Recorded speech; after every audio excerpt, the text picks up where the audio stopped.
Olá, galera do 7º ano do Ensino Fundamental, aqui é a professora Nayara, da disciplina de Ciências, e nós vamos dar continuidade ao plano de estudos tutorados, o PET, agora um novo volume, volume 5.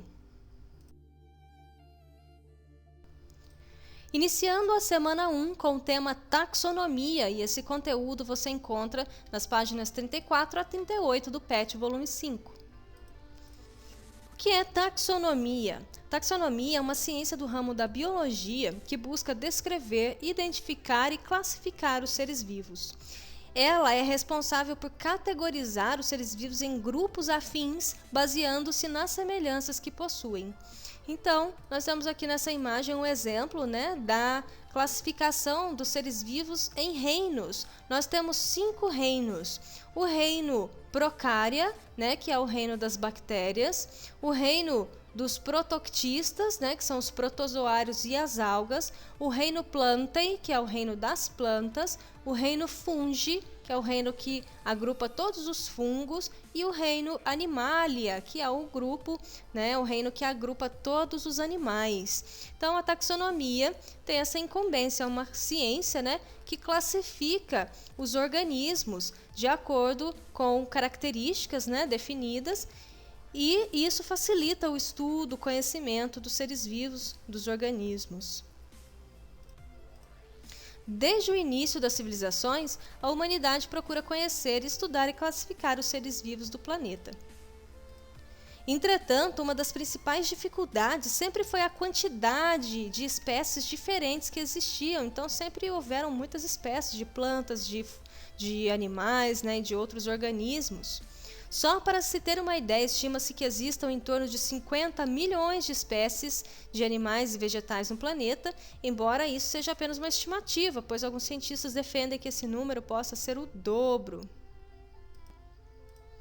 Então, diante disso, dessa imensa quantidade de espécies, de diferentes tipos de organismos, cientistas procuraram dividir os seres vivos em grupos com semelhanças e afinidades, visando facilitar essa tarefa de conhecer, de estudar, os organismos, os seres vivos. Então, eles buscaram classificá-los em grupos. Um dos primeiros a fazer isso foi Aristóteles, ainda no século IV a.C., o qual ordenava os animais de acordo com a sua reprodução e se possuíam ou não sangue. Então, Aristóteles, um filósofo grego, que viveu aqui no século IV a.C., classificava animais, separava animais e plantas, e os animais eram classificados em com sangue ou sem sangue. Aqueles animais que possuíam sangue visivelmente vermelho, eram chamados de com sangue, e os organismos, como por exemplo os insetos, que não tinham ali um sangue vermelho como os outros, um sistema circulatório aparente, então eram classificados em sem sangue. E as plantas eram classificadas em ervas, arbustos e árvores. Então era um sistema de classificação bem simples, bem básico, mas foi o primórdio dos sistemas de classificação, e a partir disso a taxonomia veio se desenvolvendo. Daquela época até os dias de hoje, já foram utilizadas diversas formas de classificação para a vida na Terra, como classificar os animais pelo seu habitat, por exemplo, se viviam na terra, na água ou no ar, entre aspas, os organismos que voam, os animais que voam. Atualmente, a classificação que usamos foi proposta por Carl Nilsson Linnaeus, ou simplesmente Carlos Linneu em português. Ele foi um médico sueco que também era zoólogo e botânico e foi considerado como o pai da taxonomia moderna. Inicialmente, Linneu propôs a classificação dos seres em reinos, sendo ele o reino animal e o vegetal, que já tinham sido citados pelos filósofos, que também desenvolveram trabalhos na classificação e na organização dos seres, e também, no sistema de Linneu, tinha aqui o reino mineral, tendo o seu primeiro trabalho de categorização extenso em 1758, onde criou a forma hierárquica de classificação dos seres vivos. Então, Linneu é considerado o pai da taxonomia, e ele criou o sistema de classificação de forma hierárquica. Nós vamos conhecer como esse sistema funciona. A classificação ao longo dos tempos sempre levou em consideração as características que os seres apresentam em comum. Inicialmente, essas características eram meramente de aparência, ou seja, a anatomia externa visível aos olhos. Então, os primeiros sistemas de classificação sempre consideraram as características, né, que os organismos possuíam em comum para poder agrupá-los. E essas características são aquelas que poderiam ser vistas, né, a olho nu.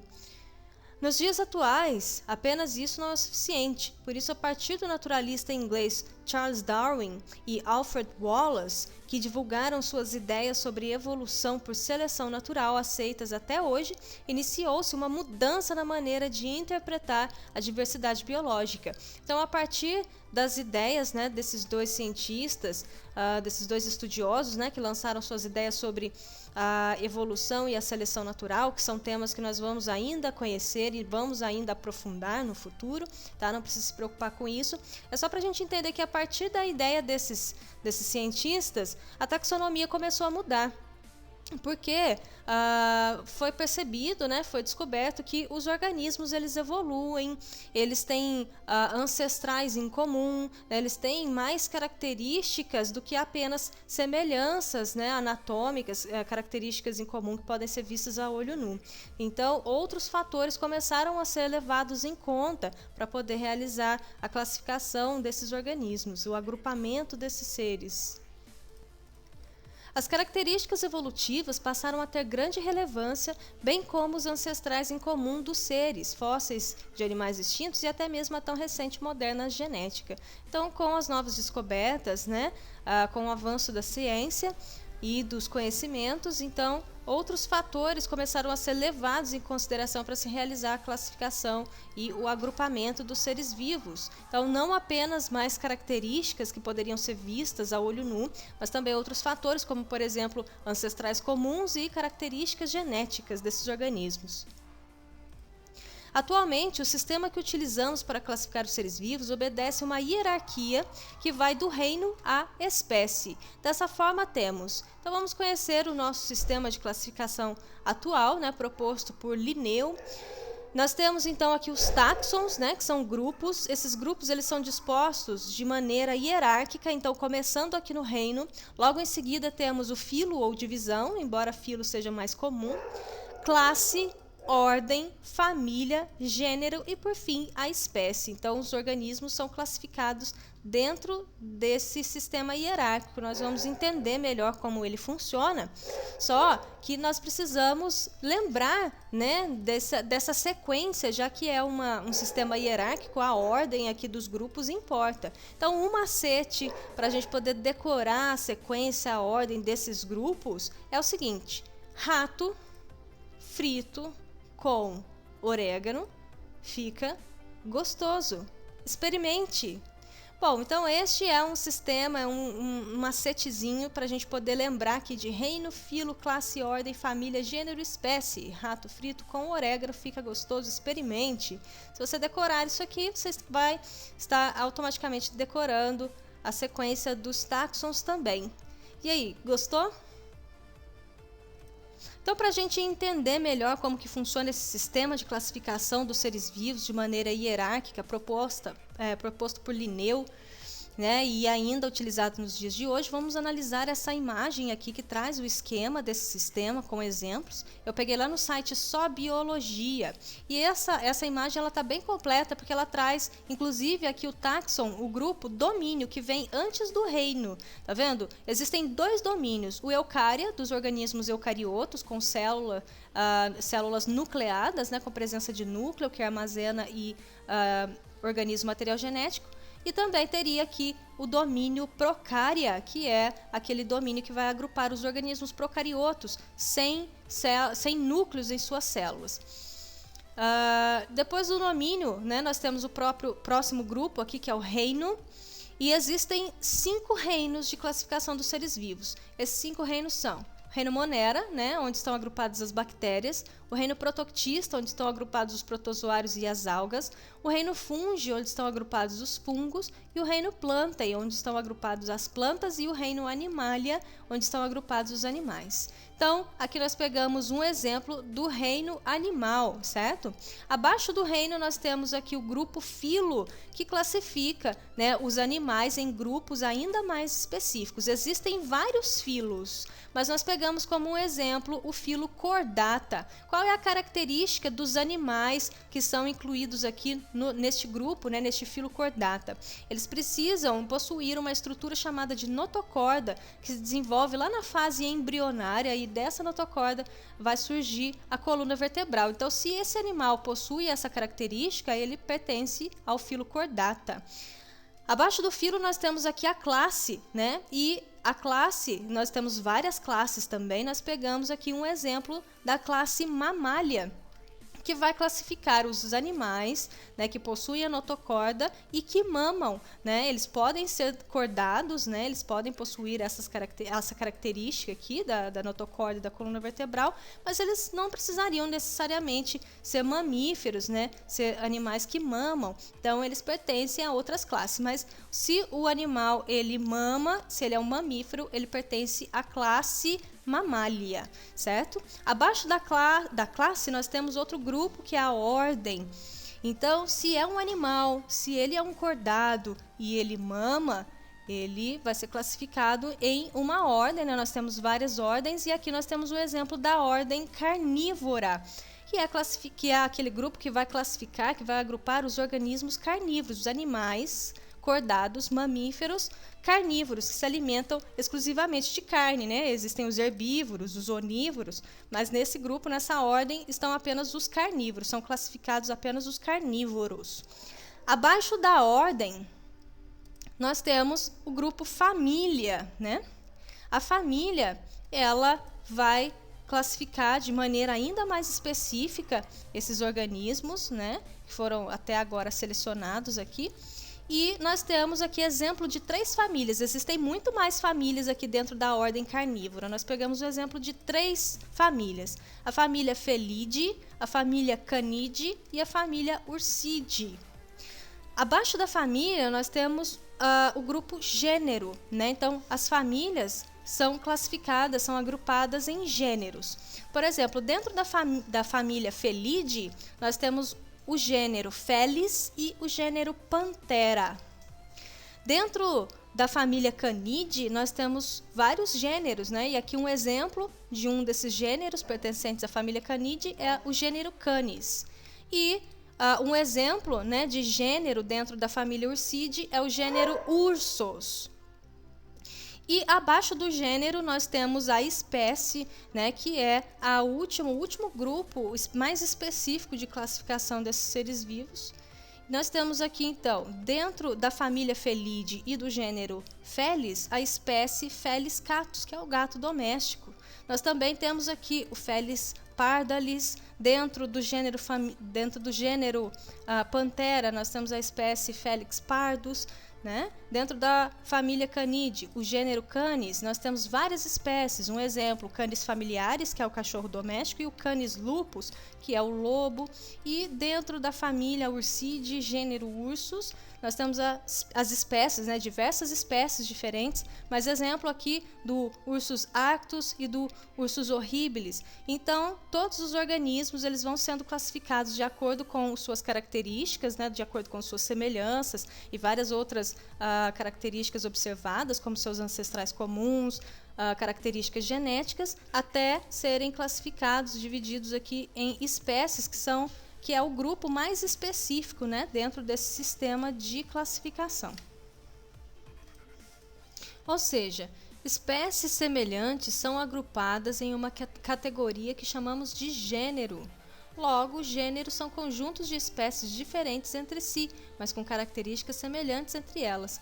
É o caso dos lobos e dos cães, por exemplo, que são de espécies diferentes, mas pertencem ao mesmo gênero, por exemplo. Então, vamos analisar aqui o lobo e o cachorro, né? Analisando aqui visualmente, nós conseguimos saber que são animais parecidos, né? Então, nós temos aqui a classificação de cada um deles. O reino, né?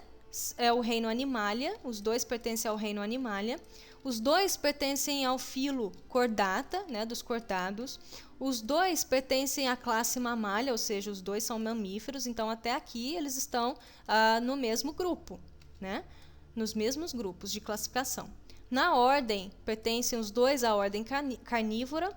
A família, pertencem os dois à mesma família Canidae. os dois pertencem ao mesmo gênero Canis, porém os dois pertencem a espécies diferentes. Então eles são organismos extremamente semelhantes, né? Possuem até o mesmo gênero, porém a espécie diferente. A espécie do lobo é o Canis lupus e a espécie do cachorro doméstico é o Canis lupus familiares. Então é o que difere os dois organismos, né? Mas eles têm muitas características em comum, são bastante semelhantes, embora sejam animais de espécies diferentes. A mesma lógica aplica-se às demais divisões. As famílias são grupos de gêneros semelhantes entre si, que juntas formam as ordens, que por sua vez são agrupadas por suas afinidades e formam as classes, que juntas formam os filos e por fim são agrupados em reinos. Então aqui foi uma análise feita, né, de trás para frente, de espécie a reino, mas o processo é o mesmo, o sistema é o mesmo. Então vamos analisar aqui essa imagem, né, que traz a representação da classificação de alguns organismos. Então nós temos inicialmente aqui vários organismos pertencentes ao reino Animalia: estrela do mar, anfíoxo, cobra, raposa, tigre, o lobo, o gato, cavalo, coiote, cachorro, peixe, homem, minhoca, assídia e urso. Em seguida nós temos aqui o filo Chordata. Então nem todos os animais pertencem ao filo Chordata, existem outros filos, né, de classificação. Aqui no filo Chordata estão aqueles organismos, né, que possuem a notocorda no desenvolvimento embrionário, como eu expliquei anteriormente. Então, destes organismos aqui que foram selecionados, apenas o anfíoxo, a cobra, a raposa, o tigre, o lobo, o gato, o cavalo, o cachorro, o coiote, peixe, homem, urso e a assídia vão pertencer a esse grupo, né, por ter essa característica da notocorda. Agora, já a minhoca e a estrela do mar pertencem a outro filo, eles possuem outras características, então são agrupados em outros filos. Aqui nós temos um subfilo, né? Isso pode acontecer às vezes subfilo, subespécie, subordem, mas nós vamos focar aqui só na informação direta, certo? Então depois do filo nós temos a classe, né? Foi selecionada aqui a classe Mammalia. Então destes organismos aqui pertencentes ao filo Chordata, nós temos apenas o tigre, lobo, a raposa, o cavalo, o cachorro, o homem, o coiote e o urso que permaneceram, né, na classe Mammalia, pois o anfíoxo, a cobra, o peixe e a assídia são organismos pertencentes a outras classes, eles não são mamíferos, né, então eles estão em outras classes, e aqui na Mammalia permaneceram apenas estes aqui. Depois, em seguida, nós temos a ordem, foi selecionada a ordem carnívora, né? E destes organismos, apenas o tigre, a raposa, o lobo, o cachorro, o urso e o coiote permaneceram na classe carnívora. O cavalo e o homem não pertencem a essa classe, né? O cavalo ele é herbívoro e o homem é onívoro, então eles pertencem a outras classes. Então, na classe carnívora, permaneceram estes organismos. Depois, na família Felidae, destes organismos aqui, apenas 2 pertencem à família Felidae, é o tigre e o gato doméstico, né? Os outros pertencem a outras famílias. Depois, no gênero, nós temos o gênero Felis, apenas o gato doméstico pertence ao gênero Felis, né? O tigre pertence a outro gênero, Pantera, então é diferente, é outro gênero. Então permaneceu aqui apenas o gato e a espécie, né, a única espécie que nós temos aqui é o gato doméstico, espécie Felis catus, certo? Então é assim que se realiza, né, a classificação com base nessas informações que é utilizado o sistema de classificação, né, com base na taxonomia de Linneu. Linneu, além de desenvolver a taxonomia, também desenvolveu um sistema chamado de nomenclatura binomial. Linneu também criou a nomenclatura binomial para nomear as espécies. Segundo esse sistema de nomenclatura binomial, todos os seres vivos possuem um nome científico, certo? Então, todos os seres vivos são identificados, né, com base no seu nome científico, e esse nome científico é feito de acordo com a nomenclatura binomial do Linneu. Então vamos entender como que é esse sistema. O nome científico é composto por 2 palavras. A primeira representa o gênero da espécie, né? Nós vimos gênero, espécie, então antes da espécie nós temos o grupo gênero, e o primeiro nome científico, né, a primeira palavra do nome científico daquele organismo vai ser sempre o gênero, vai ser sempre o seu gênero. E a segunda, chamada de epíteto específico, e geralmente é um adjetivo que traz alguma característica do organismo ou do local onde vive. Também pode trazer uma homenagem ao cientista que descobriu aquela espécie, aquele organismo, né? As duas palavras que compõem o nome científico devem estar obrigatoriamente em itálico, né, que é esse efeito aqui que deixa a letra meio tortinha, ou sublinhado. A primeira palavra do nome deve estar em letra maiúscula e a segunda palavra deve estar toda em letra minúscula. Então, o exemplo Homo sapiens é o nome científico do ser humano. Então, o nome da espécie, né, do ser humano é Homo sapiens. Então, vamos analisar essa escrita de acordo com a nomenclatura binomial de Linneu. Então, nós temos aqui o nome científico da espécie, né? Toda espécie tem um nome científico, por exemplo, Felis catus, Canis familiaris, Canis lupus, né? Esse nome, ele é sempre em latim, né, que era uma língua que foi utilizada na época por Linneu para poder unificar, né, utilizar um idioma, uma língua morta, para poder padronizar esse sistema de nomenclatura. Então, nós temos aqui Homo sapiens, é o nome científico, né, do ser humano. Homo é a primeira palavra aqui do nome, né? Então, como nós vimos aqui, a primeira sempre representa o gênero da espécie. Então, nós pertencemos ao gênero Homo e à espécie Homo sapiens. Então, primeiro o gênero Homo e a segunda palavra é um adjetivo, né? Que pode, é o chamado de epíteto específico, que pode se referir a alguma característica do organismo. Aqui, sapiens, relacionado, né, ao fato do ser humano ser um organismo inteligente. Então, Homo sapiens. Observem que esses nomes, né, eles estão aqui sublinhados, certo? E Homo, que é a primeira palavra do nome, em letra maiúscula e a segunda totalmente em minúsculo, certo? Então, esse é o nome científico do ser humano. Então, todo organismo, toda espécie possui um nome científico que é escrito de acordo com essas regras aqui.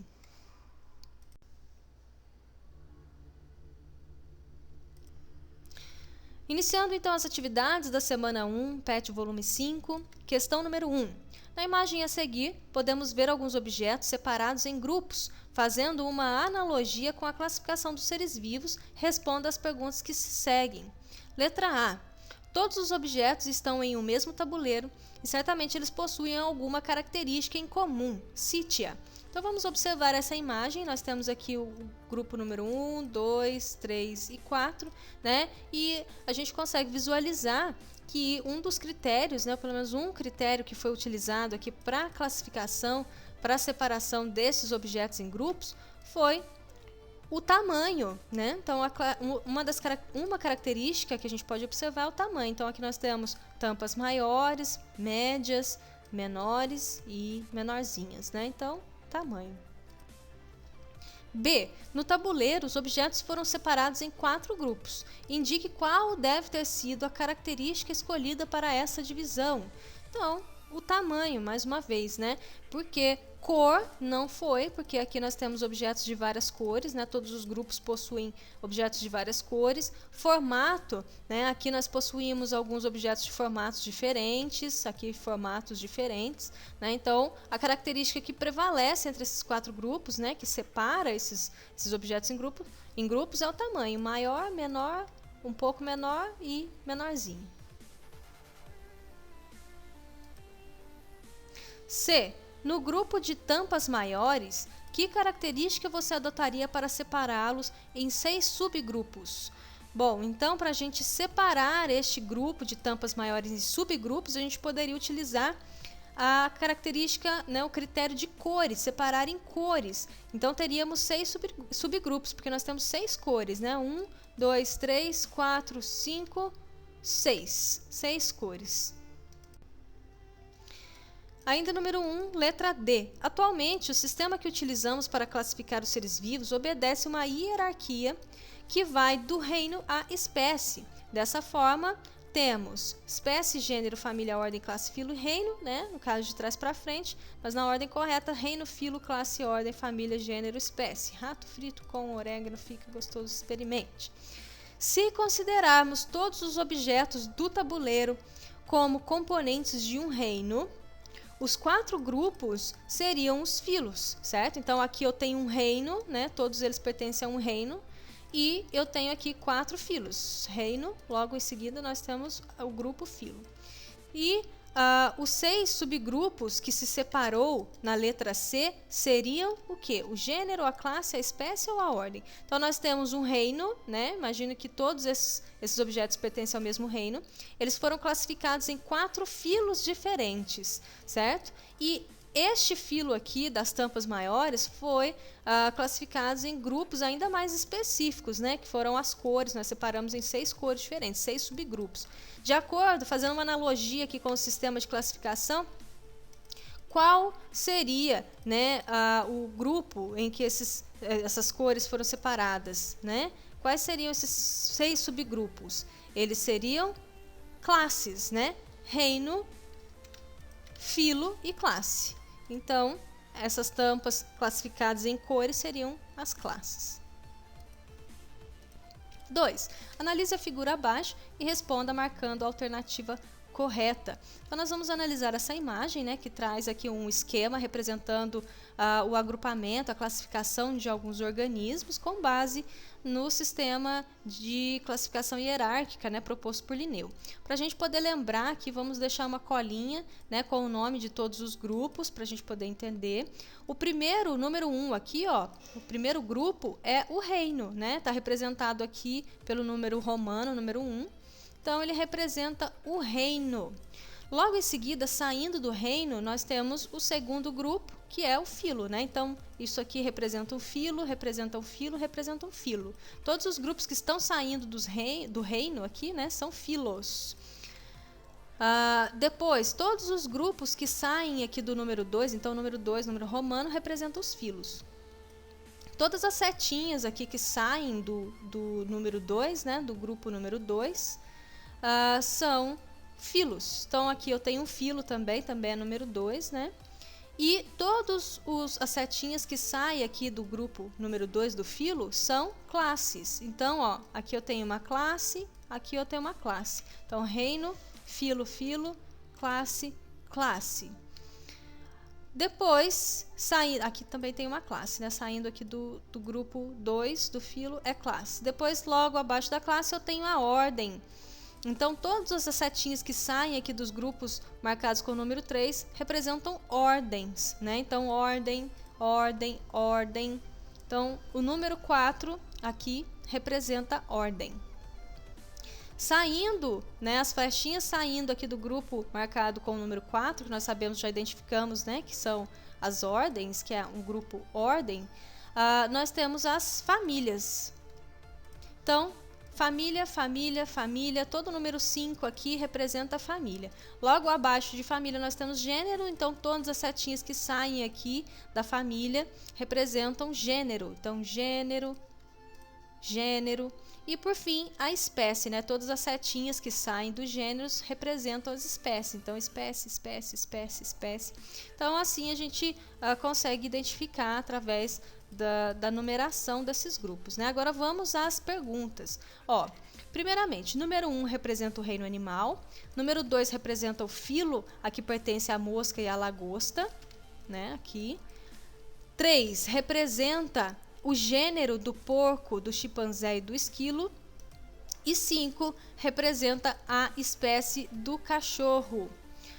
Bom, a pergunta é o seguinte: estão corretas apenas as afirmativas? Então, dentre essas afirmativas aqui, apenas algumas estão corretas. Quais são? Vamos analisar. Então, o número 1 representa o reino animal, tá certo? Bom, a gente sabe que representa o reino. Nós sabemos que existem 5 reinos. Será que esse número 1 está representando o reino animal? Sim, né? Porque nós temos aqui figuras de animais, né? Então, o número 1 está representando o reino animal. Então, essa alternativa número 1 está correta. 2. O número 2 representa o filo a que pertence a mosca e a lagosta. Então, nós vimos que o número 2 representa os filos, né? Sai aqui do reino, a setinha que sai do reino são os filos, e o número 2 aqui está representando o filo a que pertence a mosca e a lagosta. Sim, é verdade, nós temos a mosca e a lagosta e elas estão claramente, né, dentro aqui do filo representado pelo número romano 2. A alternativa 3, né, a afirmativa 3, número 3 representa o gênero do porco, do chimpanzé e do esquilo. Bom, então se nós temos o 1 como reino, o 2 é filo e o 3 é classe. 3 não é gênero, 3 não representa gênero, 3 representa a classe. Aqui o 3 representando a classe, aqui pertence o porco, o chimpanzé e o esquilo, sim, mas não gênero. Então, essa alternativa aqui está incorreta. E a próxima, 5, número 5, representa a espécie do cachorro. Não, na verdade não. Aqui nós temos reino, filo, classe, ordem e família. O número 5 está representando a família, né? E aqui nós temos uma raposa e não um cachorro, não é espécie, é família. Então, essa também está incorreta. Então, estão corretas as afirmativas 1 e 2 apenas. As outras estão incorretas. 3. Segundo as regras de nomenclatura, marque a alternativa em que a espécie, né, o nome da espécie, está escrita de maneira correta. Então, nós temos aqui a alternativa A, Canis lupus, né, que é o nome científico do lobo. Nós temos a primeira palavra, né, com a letra maiúscula, a segunda toda em minúsculo. Aqui ela está escrito em itálico, né? Possível perceber. Aqui nós temos uma letra sem o itálico, ó, e aqui uma letra com o itálico. Dá para perceber, então, essa aqui está correta.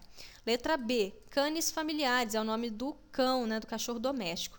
Nós temos canis, ok? Familiares, escrito com F maiúsculo, epíteto específico, ele tem que ser todo em minúsculo, então a letra B está incorreta, sem contar que o nome não está escrito nem em itálico, nem em sublinhado. Se não for em itálico, tem que estar sublinhado. Não está nenhum dos dois, então está incorreto. Letra C, Felis catus, está em itálico, né? O nome do gato doméstico. Está em itálico, porém, aqui o primeiro nome não está com a primeira letra em maiúsculo, então está errado. E letra D, Hyla pinima, que é o nome científico da perereca. Nós temos aqui Hyla, né, com H maiúsculo, ok? Pinima com P maiúsculo, então está errado. O segundo nome aqui, o epíteto específico, tem que estar todo em minúsculo. Então, a única alternativa correta é a letra A, né? Está escrito aqui Canis lupus de maneira correta, seguindo as regras da nomenclatura binomial de Linneu. Bom, pessoal, então nós chegamos ao fim dessa semana, primeira semana do nosso novo volume do PET, né? Esse é o volume 5. E eu espero que vocês acompanhem as aulas, as explicações, tirem suas dúvidas, façam as atividades no caderno, no PET impresso para quem tem, preencham os formulários, né, para que eu possa receber e registrar a participação de vocês. Caso vocês tenham dúvidas ou precisem de ajuda, é só me mandar uma mensagem. Vocês sabem que eu estou sempre disponível lá nos grupos do WhatsApp, certo? Então, é isso, eu vou ficando por aqui. Até a semana que vem. Tchau, tchau!